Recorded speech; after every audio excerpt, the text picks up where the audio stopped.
Би Тэнгэрийн хүү. Би Тэнгэрийн хүү та нарын дунд ирсэн юм. Газрын охинтой гэрлэж нарны аягнаас цаавуулсан гашуун дарснаас иртэж анхирлын орон дээр хөрвөөж үдсэн. Цагаан цусан дээрээс удрахад хөөцөлдөн эрхэлж уулс сандайлан үүссээс үүсэд дүүжин хийж нааддаг байсан цагийн бороо тэнгэрээс асгалахад хөхөн баясч утас данжих шиг усан ширхгээр наврын гарч оддыг сондөр болгон хэлхиж цэцгийн толгой зүүжигч явсан. Би Тэнгэрийн хүү та нарын дунд ирсэн юм.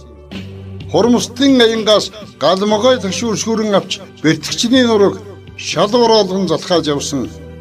Монголын хор шингэсэн хорголжийн хор нүднээс нь Монгол зүй өөртөө үхэр төлөвлөн бэртэж явсан.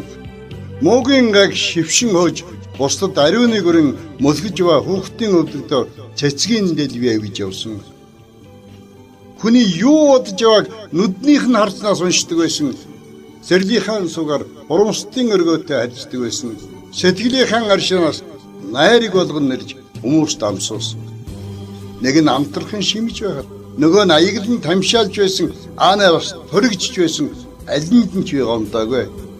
Би Тэнгэрийн хүү та нарын дунд ирсэн юм. Тэнгэр эцгийнхаа зүүрэмгэлхийн зуур тэрхэм зуурын зүүд болж газар дэлхийд ирсэн юм. Сэрхтэн зэргүй явна. Тэр болтон та нартайгаа уулс төшж, туйс хайлж, морин толгойтой хуурантан Монгол айлгыг хоршин дуулсан. Хүмүүс минь ээ, газрынх минь ээ, та нар намайг явахын цагт энэ морин толгойтой хуураад өгөөрэй.